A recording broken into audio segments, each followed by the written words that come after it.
All right, good afternoon, gentlefolk and gentlefolk. My name is Pierre de Vries.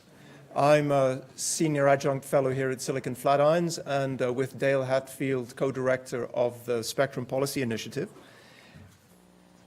The reason we're here is, there's this never-ending demand for more new, cool wireless stuff that we all know about, and I'm not going to rehearse all the cool stuff one can do with wireless again. But I think what that means is that we get more and more services, much more fine-grained coexistence in time, space, and frequency. That means you have much more fine-grained coordination, and when coordination breaks down, you're going to have many more disputes. And this tighter coordination and coexistence and the rapid change and innovation, we believe, means that regulators can't do it all themselves. And that means we need more delegation and decentralization of spectrum management. And that's what this conference is about. It's called Getting Beyond Command and Control Regulation in Wireless Spectrum. So welcome to Boulder. This is, in fact, Colorado and not North Dakota, for those of you who wondered. And welcome to the Silicon Flatirons conference. For the few of you who don't know Silicon Flatirons, welcome especially to you. Let me just say a few words about what we are and what we do. Flatiron's core mission is threefold. The first is to elevate the debate around technology policy issues. And we're blessed that we're outside the Beltway and we can do things, we can have a reasoned conversation here perhaps. The second is to support and enable entrepreneurship in the technology community. And the third, and very important for us, is to inspire, to prepare, and to place students in these important areas. And so in service of this mission, we try and do three things. We try to act as a source of new ideas. We try to be a forum, and that's what we're doing here today, where we can have in-depth discussion about these ideas. And third, we also function in other times as a campus platform for the local technology community. Now, we do this through a variety of initiatives. We've got an entrepreneurship initiative, privacy, intellectual property, energy innovation, but also spectrum, and that's why we're here. And before I tell you a little bit about what went into the thinking for this conference, I want to acknowledge first the University of Colorado and the law school in particular for allowing us to live such a nice life here. The supporters of Silicon Flatirons, without whose help we couldn't do any of this. They're in the program, but I'd just like to call out our charter members, AT&T, CenturyLink, Comcast, Microsoft, and Verizon. I'd like to thank the speakers who have invested a lot of time in preparing for this, being with us, traveling here, and a special thank you to you, the audience. Without you, we wouldn't have a conference. And in fact, both the audience here and the audience that's on the web. And a special thank you to folks who've actually traveled here all the way from DC. We very much appreciate that you made the trip. And last but not least, I want to thank the folks who've done all the work behind the scenes to make this happen. The inimitable Anna Nascazi, Jamie Stewart, Cactus Wood with Lees for all the logistics and all the arrangements. Thank you very much. Tyler Cox and Megan Kuntz-McAllister, who are going to be writing up the report for us. And there are many students that I hope you will meet and mingle with later at the end of this conference, who are helping with registration and panel transitions and IT and photos. Thank you to all of those. So what's the premise of this conference?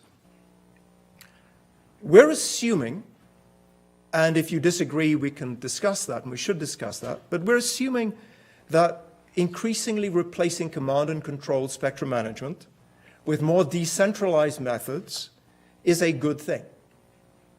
Now, we've started on that path, as a nation and worldwide. We've done a fair amount of decentralization through exclusively assigned flexible use, transferable licenses, through modern unlicensed, but progress is actually relatively limited. The fact that there's this very vigorous debate between licensed and unlicensed has obscured the fact that most spectrum is still command and control. Now, decentralization works. We know it works. We can look at the cellular industry. And in fact, there are some places where the cellular industry can negotiate changes in operating rights with neighbors at geographic boundaries. And they do this all the time and very successfully most of the time. And the vibrant, unlicensed ecosystem that we all depend on is another kind of decentralization. But there's still a lot of wasted time, unproductive effort, uncertainty. I'll give you just a couple of examples. The GPS Light Squared saga, I think, is one. The ongoing kabuki theater about sharing between federal and non-federal, how that gets done. There's, in fact, excruciatingly slow, I suppose it's only excruciating and slow if one's looking at it from outside DC, but the rearrangement of rights at frequency boundaries does take a lot of time. And in a way, this boils down to things like a lack of liquidity in secondary licenses for the secondary spectrum license market.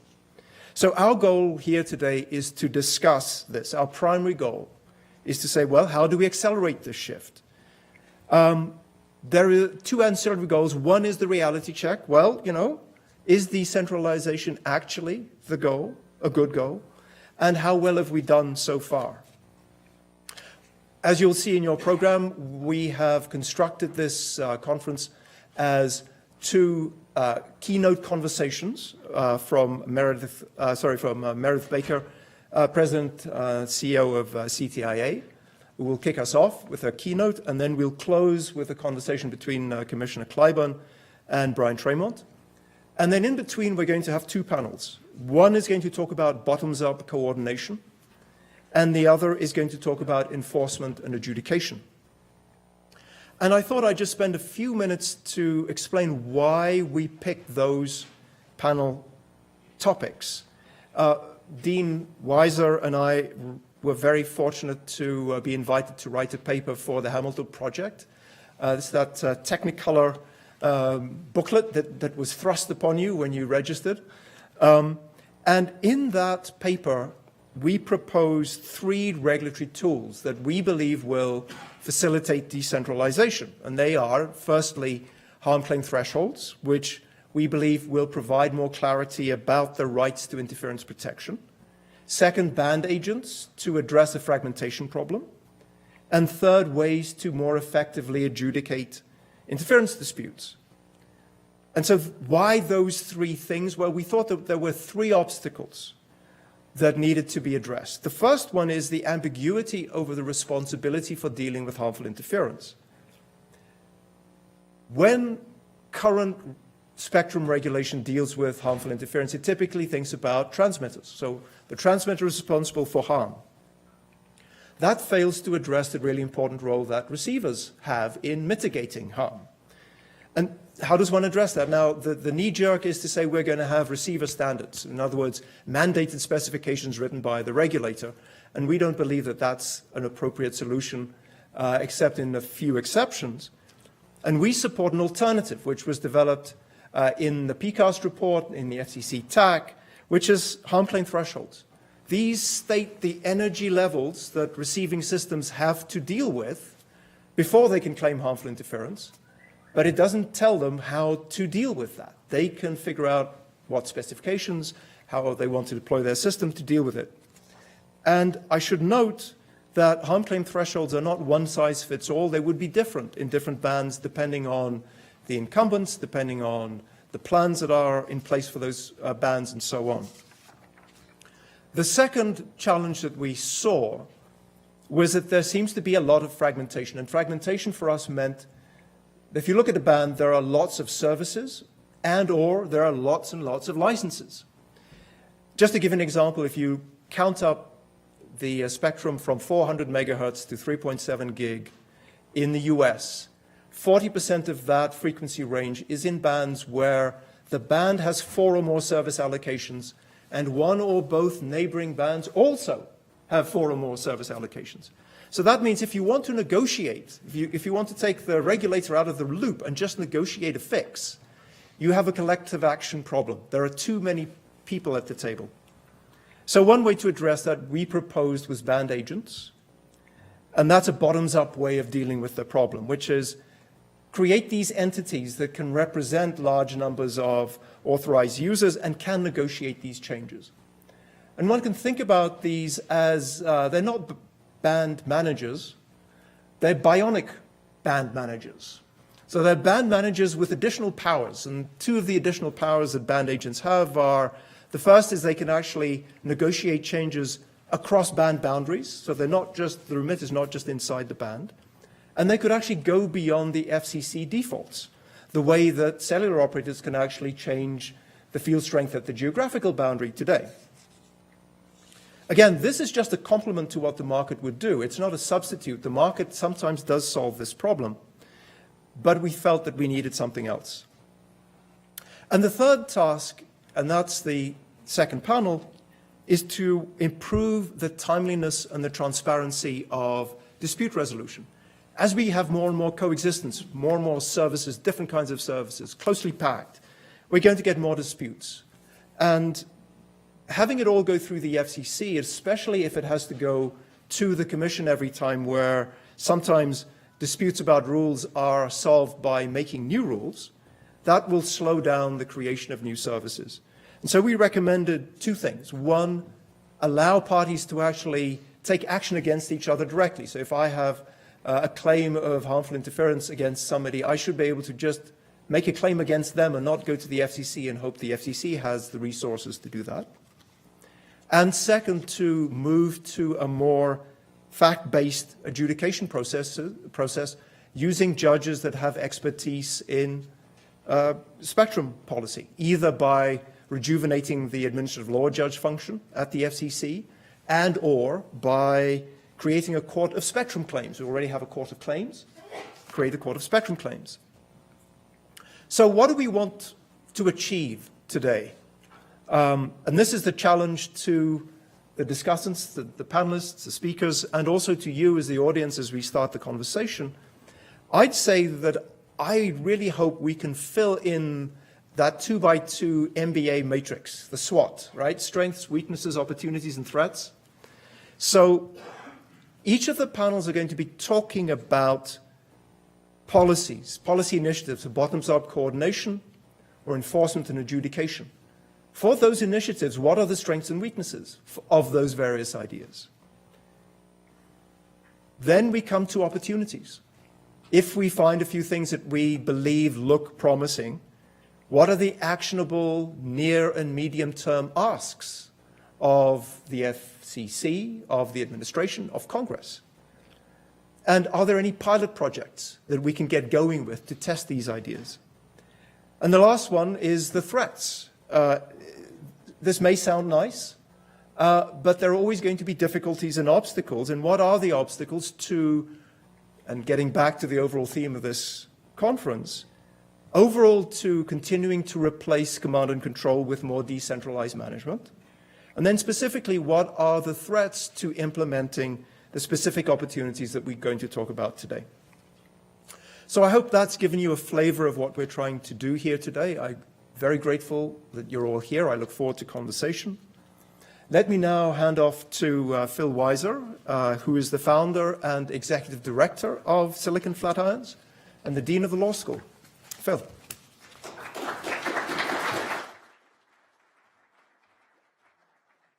So it's great to have so many friends here in what is a wonderful Silicon Flatirons tradition. I have a few words of introduction overview that are not of the same substantive depth of what Pierre offered, but will add a little flavor to the conference.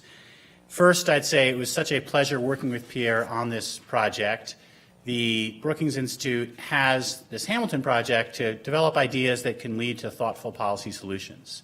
And they recognize that spectrum is an important area they had been involved in, and I'd worked with them on a previous paper that talked about the opportunity for incentive auctions, something that went from an academic idea that even smart policy professionals said could never happen to law within 3 to 4 years.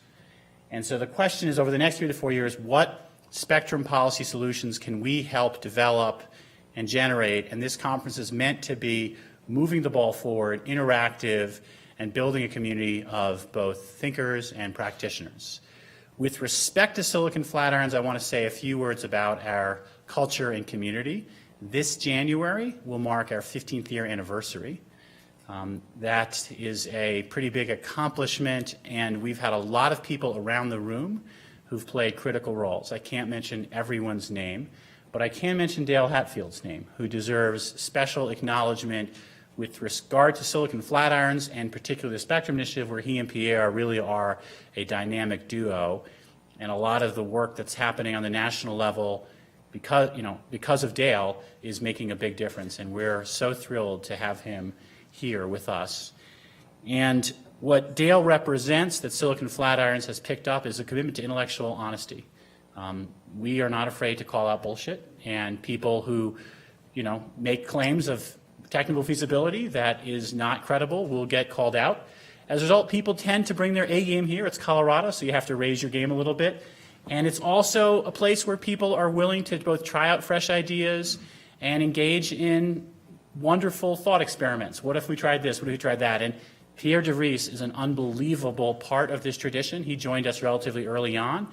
You would think he is a, technological, steeped thinker in Spectrum, but he truly is someone who has learned about lots of areas, really self-taught. When it comes to knowledge, he's an omnivore, and he ends up making connections from all sorts of different connections from different places, and that's something that we're so grateful for. For those who are in that spirit, this conference will be followed up with another Spectrum conference in March 12th, and it's going to be discussing managing the commons, something Dale and I had written about before, and we're going to take Spectrum and analyze it in contrast to water and intellectual property. And then we'll have a keynote address from Richard Epstein, a noted property theorist, talking about this question about how do you manage a commons, which in Spectrum, there's a variety of different experiments happening now on how to manage the commons on licensed Spectrum, and there are different regimes in water. And that's something that's worth looking at, and also intellectual property. So that'll be a follow-on on another important issue on March 12th. The other key thing I want to mention, this is also a Dale Hatfield special, is interdisciplinary engagement. From the beginning, Silicon Flatirons has really represented a joint engagement of the interdisciplinary telecom program, where a number of us, including Dale and I, are jointly affiliated, and the law school. So to that end, I need to give a shout out to David Reed, who's here and is the head of the ITP program, Patrick Ryan, one of his predecessors, and of course Dale, who had headed up ITP as well. For those who don't know about ITP and want to hear more, talk to David. It's a wonderful institution. It's great to work with ITP. In terms of engaging with the law school, Blake Reed over here runs our Technology, Law, and Policy Clinic. The goal is to give students hands-on opportunity. They are actually working on these very issues in Spectrum right now, in effect trying to provide some advocacy, counseling, policy development on the ideas that Pierre has been pushing. And Blake also works with our summer program in DC.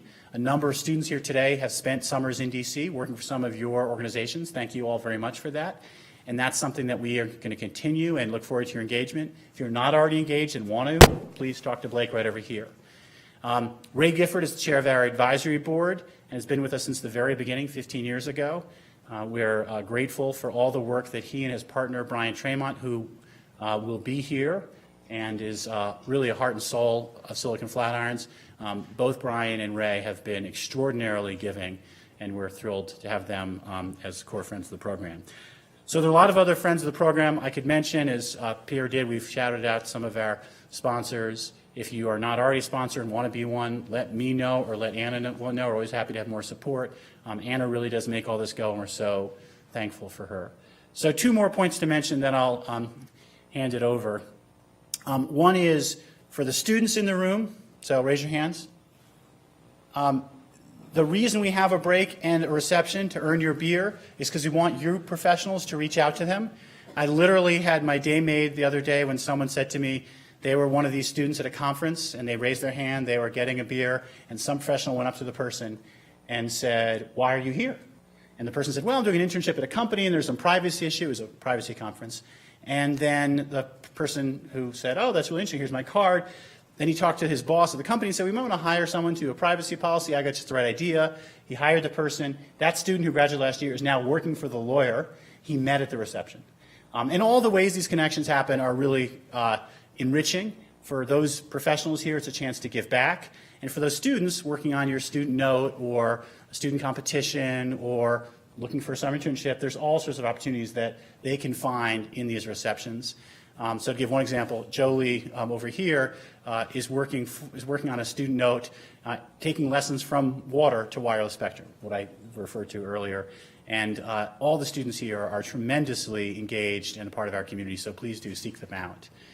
And finally, we're all open for ideas. So I want to underscore what I've said before, what Pierre said. This is meant to be a conversation. What's so fascinating about Spectrum is there's so much dynamism happening right now. It is a huge challenge to the policy apparatus to keep up with and innovate and develop in the face of lots of technological changes. So as you have thoughts, ideas, let me know, let Pierre know, let Dale know. There's a lot we can do here. So without any further ado, I want to introduce one of our featured dialogues. I should say the two featured dialogue speakers here is perfectly timed because just last week we had our Women in Technology lunch. Some people may know that in the tech sector, we've not done well enough bringing in women, and we want to keep working with partners here to help that. Today we have quite a dynamic duo of a former and a current Federal Communications Commissioner. So Mignon Clyburn will end the day, and to begin it is Meredith Baker. Meredith really is someone who's of this world in Spectrum. I guess we get to say welcome back. She is an unbelievable thinker. She's a leader. She's an innovator. She is going to do amazing things at CTIA. She's a great friend of mine and Dale's and Silicon Flatirons. Without any further ado, let me give her the stage.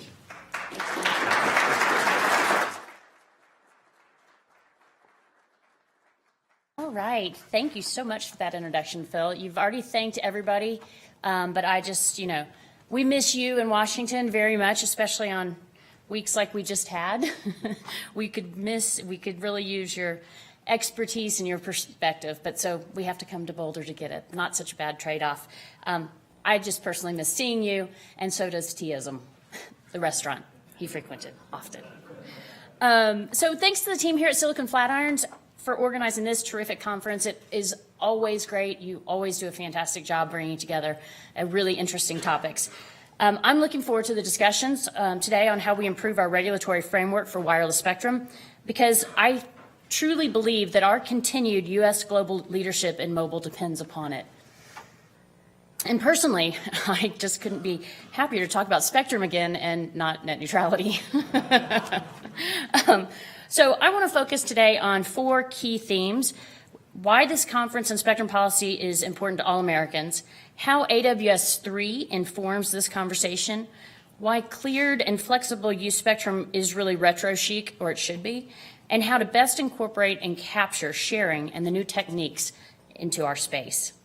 So spectrum policy can be abstract.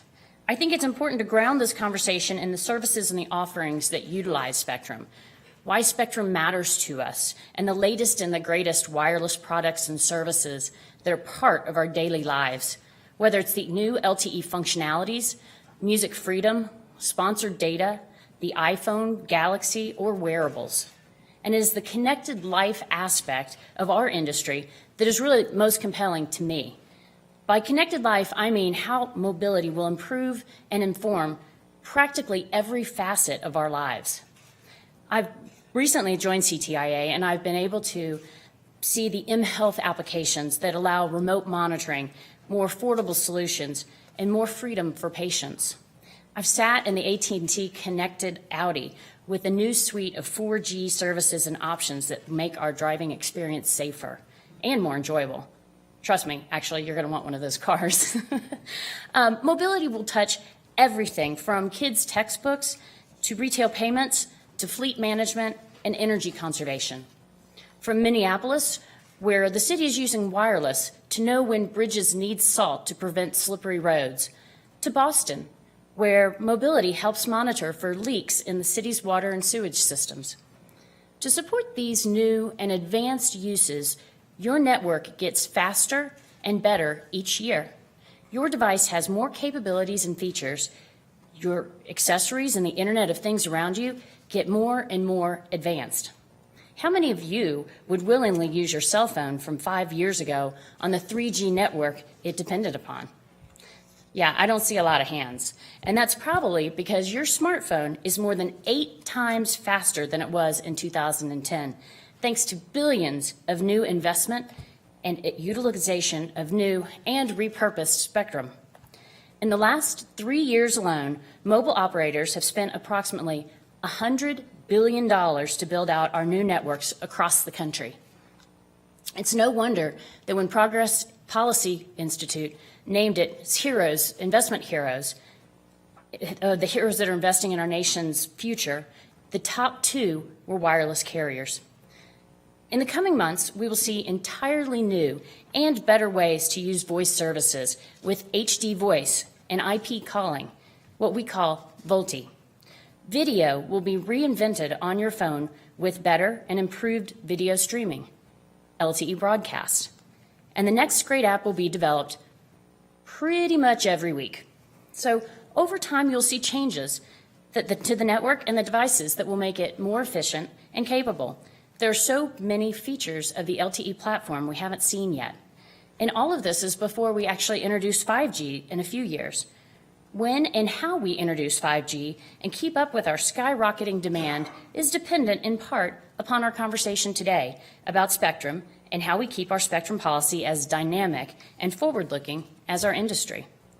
And that brings us to where we are now, and AWS-3. The FCC kicked off the AWS-3 auction yesterday with 70 entities bidding on 65 megahertz of spectrum. After one day of bidding, they're at $2.5 billion. It's been 6 years since the FCC freed up such a significant amount of spectrum.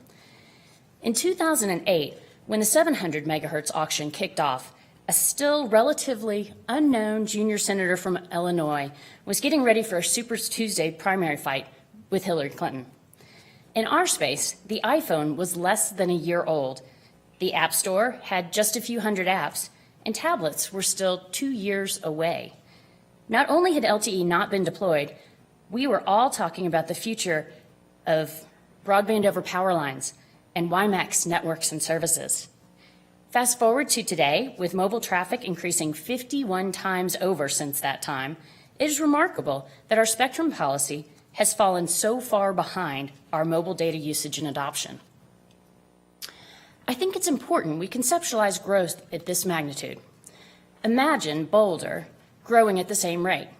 If this city grew from 100,000 to over 5 million people in the last 6 years, this city would be significantly bigger than Los Angeles.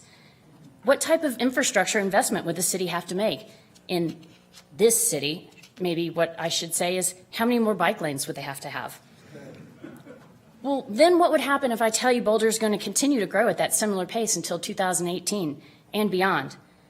That's the challenge that our providers face. And before I diverge into what would happen to Colorado politics and the electoral map if Boulder somehow got that big, I want to get back to AWS-3, which really captures where we are on spectrum in the United States.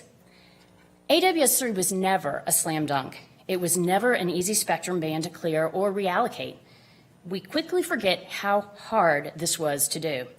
Some officials stated that AWS-3 auction would never happen. They can't be blamed for the pessimism.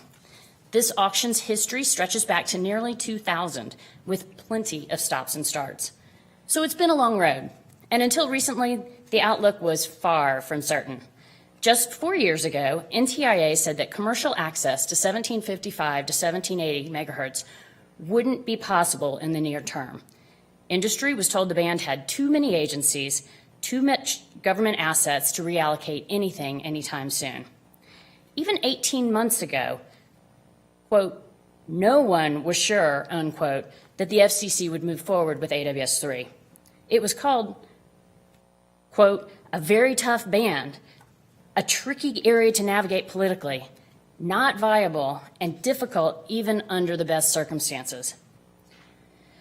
Unquote.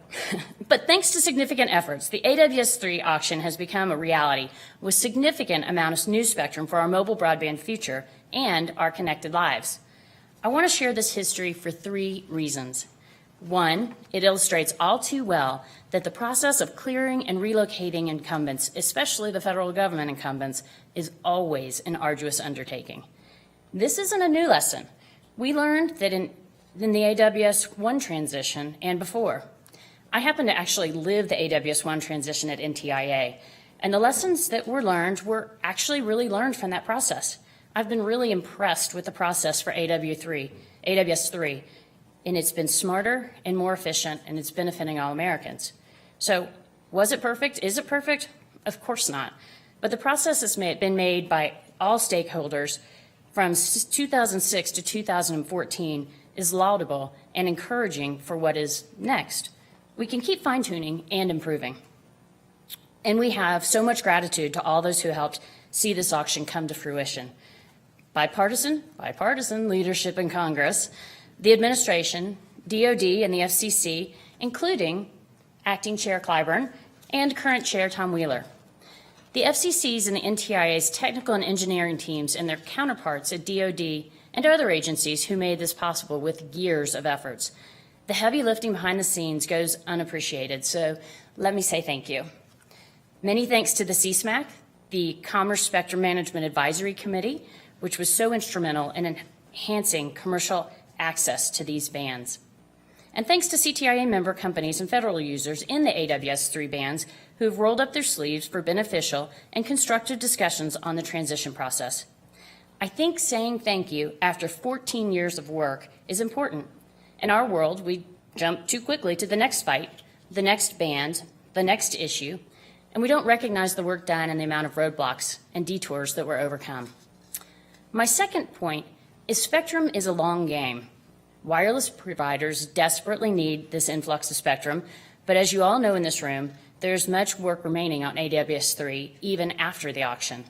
Government relocation efforts will begin, and commercial deployment of AWS-3 spectrum is not expected for another few years, with national deployment closer to the end of the decade. The hard work and the investment needed to get the spectrum into the hands of mobile broadband users is always underestimated, and AWS-3 has advantages in this regard. It is internationally harmonized and adjacent to existing users. Nonetheless, it will be a 20-year process to bring AWS-3 to consumers. That's simply too long.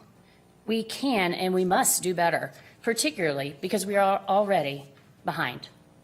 We will have the AWS-3 auction and then the broadcast incentive auction, and after that, well, right now we don't know what's next. All of us need to redouble our efforts to fill the spectrum pipeline as quickly as possible and provide a roadmap of future spectrum availability. We need to shrink the gap between major auctions, but that will take significant efforts starting today by all of our stakeholders. We at CTIA are ready to start. We need a plan for 2020 and beyond. Point 3 may be the most relevant for this discussion. Cleared spectrum is hard, not impossible. Right now, there's talk that we should move away from the cleared spectrum solutions towards sharing-based solutions. The implication is that there's no more greenfield spectrum, no more easy government or commercial reallocations. All of this sounds to me a lot like what we said about AWS-3 not so long ago. It will never look easy, it will never be easy, but it can be done. A quick step back to the time frame where CTIA is on spectrum issues. We support cleared spectrum, we support licensed spectrum, we support unlicensed spectrum, and we support shared spectrum. We must have an all-of-the-above approach. We need low, mid, high, and in the future, very high band spectrum to meet our needs, but we place a priority on cleared spectrum under 3 gigahertz. Given our growth trends and given the need to serve millions of users and even more devices, we need as much spectrum as we can dedicated in some form or fashion to mobile broadband. So sharing has its place. Sharing simply can't be the default answer at the first impediment, the first roadblock. It is an inferior solution to clearing, and we can't give up on clearing a band even before we really try. AWS-3 would never have happened if we did. Cleared exclusive use spectrum matters because it has made the U.S. the undisputed leader in wireless, in 4G and LTE. It's the answer backed up by decades of innovation and billions of investment. It's the most proven, effective, efficient, and economically responsible way to allocate spectrum. We must leave no stone unturned in search for more cleared spectrum if we're going to retain our 4G lead going forward. Many countries view the next generation of mobile, 5G, as not merely a wireless technology, but as a key input for economic growth. The impact of our spectrum policy only grows in its economic and global import. When mobility threads innovation across nearly every industry sector, the potential consequences of falling behind are stark. Losing our innovative edge means falling behind, not only in networks and technology, but on healthcare, elder care, and diagnostics, retail and banking, home automation, energy conservation, and, well, connected everything. The White House's National Wireless Initiative called for nearly doubling the amount of spectrum available for wireless broadband and directed the majority of the freed-up spectrum to be auctioned for licensed mobile broadband. Congress has codified a preference for cleared spectrum to give priority to options involving reallocation of the band for exclusive non-federal use. The AWS-3 and incentive auctions are pivotal building blocks, but we must not let these positive steps be the last. Cleared spectrum will always be an uphill fight, but a fight worth having. We must resist the urge to reflexively embrace new models or approaches because they are new. Our task is to make clearing cool again. Now, next to cleared spectrum, our flexible use policy is critical to our nation's spectrum success. The FCC spectrum policy approach has moved towards a flexible use regime that refrains from prescribing specific uses. Instead, licensees have the freedom to make the critical decisions on how they use their spectrum. Before this liberalization of licenses, the FCC spectrum management was premised on a strict and inflexible command and control model. As Phil points out in his book, Digital Crossroads, read it if you haven't, I imagine you students have, the result was underutilized spectrum, business plans restricted by excessive regulatory control, and depressed incentives to innovate. But in 1995, a paradigm shift occurred. In authorizing PCS licenses, the FCC allowed licensees significant flexibility in the use of their frequencies.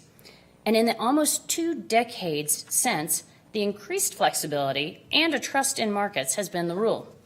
We don't authorize 3G, 4G, or 5G. Operators decide how to best serve their consumers. The result, the marketplace drove spectrum use to its highest value as licensees had the freedom to offer new services and new technologies.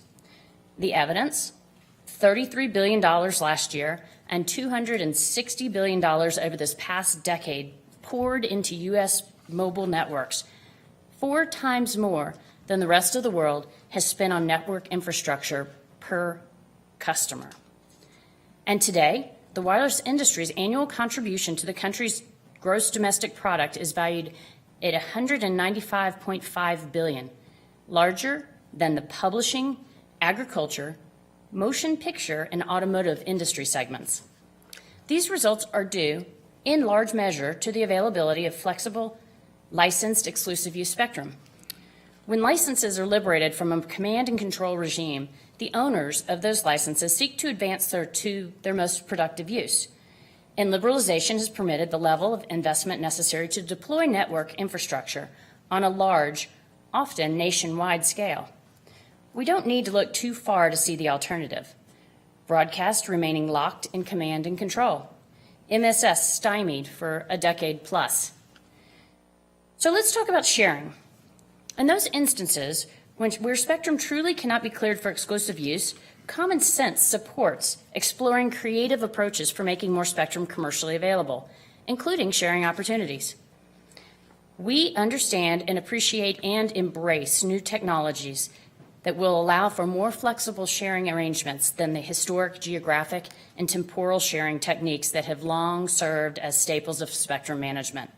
And we should, as a country, explore these new tools. Sharing can be particularly useful as a transitional measure while the clearing of federal spectrum occurs. Indeed, CTIA and its members support sharings in the bands at 3 gigahertz and above where the government users cannot be fully relocated. For example, CTI believes that the 3.5 gigahertz band offers a promising opportunity for innovative services that can support deployments of wireless broadband, particularly as mobile broadband providers deploy HetNets in small cells. This band is a proof of concept that can inform our future spectrum policy. Now, sharing isn't easy either, and a lot of the fundamental issues are still being worked out at academic conferences like this today. It makes days like this very important, but it also underscores how far from implementation we are on some questions. There are real questions about how the FCC's historic enforcement model can be updated to address real-time issues with hundreds, if not thousands, of users. The FCC concedes these are novel issues and challenges. There are real questions whether a sharing model intended to incent more flexibility doesn't end up with a more command and control approach with the government in the middle in order to work in the short term. Some of the complexities of the sharing proposals are too far ahead of where we are today. I want to be there, but we do need to crawl to walk, before we run. As a country, the United States cannot settle too quickly into sharing regimes that rely on unproven or complex government roles in nascent or untested technologies. For instance, in the 3.5 gigahertz band, some advocate a three-tiered authorization framework with geographic exclusion zones, 74,000 licenses to be dynamically coordinated and managed by a spectrum access system, and with the exact spectral locations shifting during license terms. That is kind of sprinting, not crawling. We should first determine the most advanced sharing amongst federal users. Sharing between federal systems may reduce the need to share sensitive information between federal agencies and industry, and it may be easier to first determine compatible uses between federal systems. In 3.5, we should find transitional paths that simplify the approach and provide greater certainty to licensees we need and want to use this band.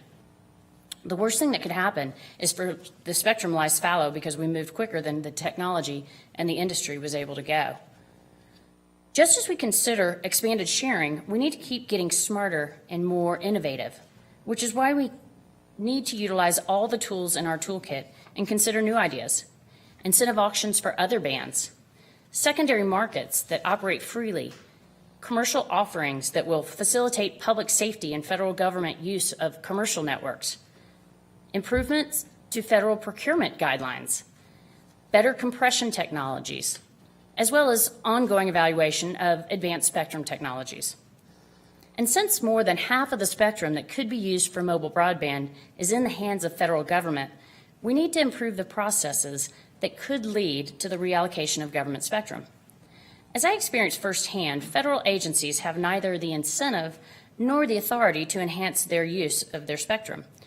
Make no mistake, our federal government has critical spectrum needs that must be satisfied, but the manner in which spectrum is used today provides no incentives or rewards for efficient use.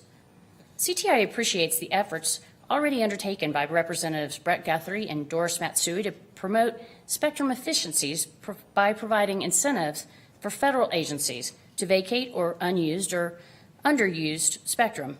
This is an area of true bipartisan interest and support. So I want to leave on a positive note, so I'm going to skip the last part of this that said something about net neutrality.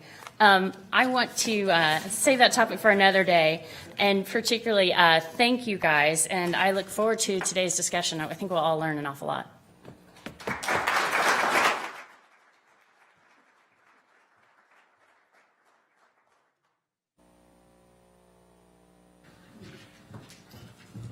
So we actually, Okay?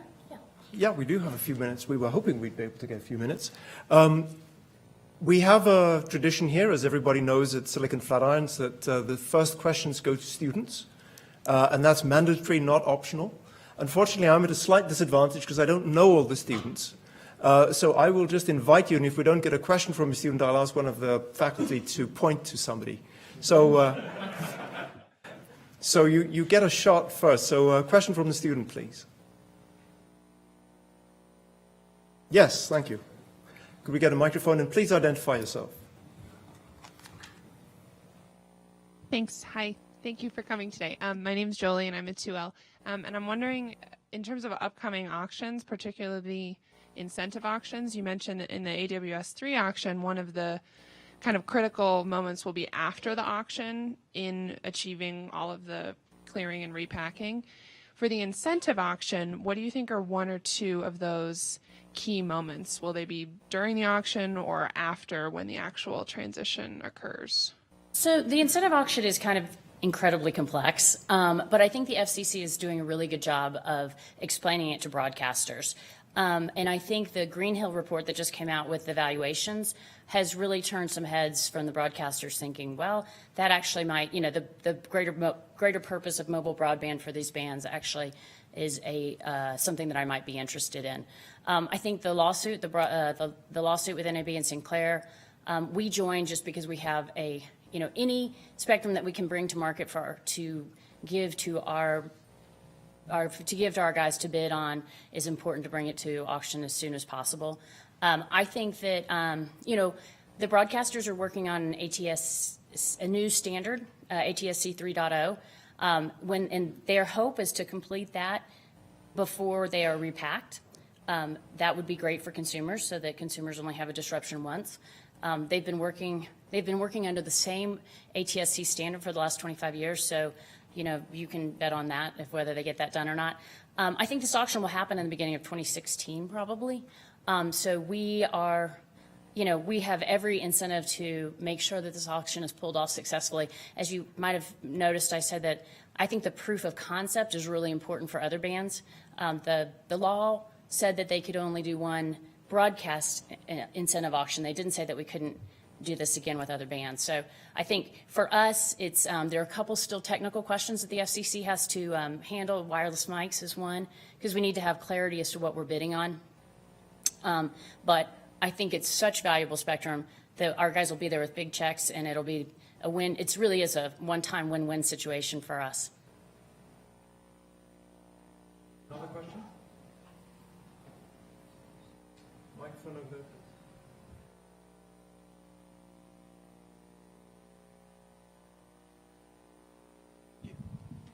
Hi, Meredith. Craig Schweckel. I'm with the Strategy Consulting Division of Ericsson called Encode. Thanks for coming today. Question is about the pricing for mobile broadband. And so it's come down a lot in recent years, and a lot of it has to do with spectrum, a lot has to do with technology. So we saw it at $15 per gigabyte delivered to 11 to 7, and with some recent offers, we see it around 4. Not quite at wireline or terrestrial standards. So what do you think it'll take to further drop that and reach parity with other products in wireline? Well, it's a good question. We talk a lot about parity and whether, but wireless networks are entirely different. They're so complex, as everybody in this room understands. I think that the pricing has come down in fantastic ways. So the discussion is wireless is technically different. We're also competitively much different than the wireline market. 8 out of 10 customers can choose between 4 mobile broadband providers. And we counted up, and there are over 700 plans right now for a consumer. So there are choices, and people are making choices. They're deciding to do. The spectrum offerings are different between the four large nationwide holders. So their networks are different. What they offer are different. What consumers can get from them are all different. And I think the last thing we really want is a homogeneized, wireless experience. I think we want them to continue to, it's really competitive. Read some of my CEO's tweets. They're just John Ledger. Sometimes I get scared to wake up in the morning to see what he might have said. I think that we're going to continue to see a really competitive, healthy wireless market. And pricing, more spectrum. The thing about the pricing is they're investing so much in the networks that, at some point, they are competing on price now. Will the wireless networks get to be as fast as the wired networks? Yeah, likely. They're not there yet, but people are choosing all the time mobility over wireline static broadband choice. So I think that these networks there's a lot of gas left in the 4G platform, and when we see 5G, wow. Ralph De La Vega said he had to leave me the other day because he was going to go write his 5-year plan. And I was like, can I see it? What does it look like in 5 years? It's exciting. It's innovative. It's changing every day. Another question?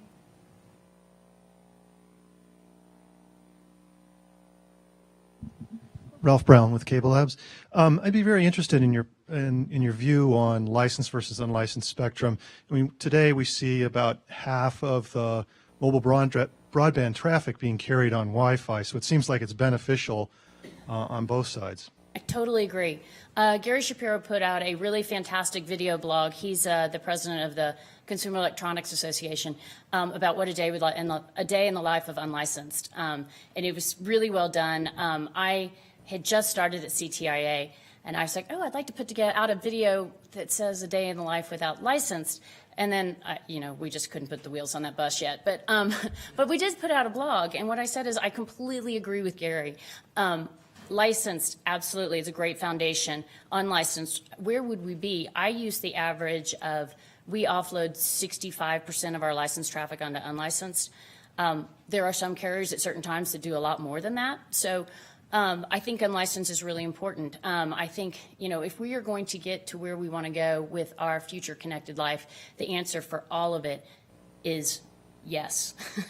But I also think that we, in our logic-free zone of Washington, often make this a policy argument, and it's not at all. I mean, we want it all. We just have to make sure it technically works. So, less lawyers, more engineers, and let's use it all, because it's all important for us as consumers in our next generations of, connected cars, connected health, education. It's so important. We have time for one more question, if there is one. Well, good, because I wanted to ask a question. Oh, okay. Well, bring it on. Which was, just use the microphone. You talked about incentive auctions for other bands. Do you have any other bands in mind? BAS for one. I think it's a proof of concept that could actually be used for a lot of bands, and I think, which is why I personally think it needs to be successful, and we're working really, really hard to make it successful. Great, thank you very much. What a treat! Please join me in thanking Larry Coker.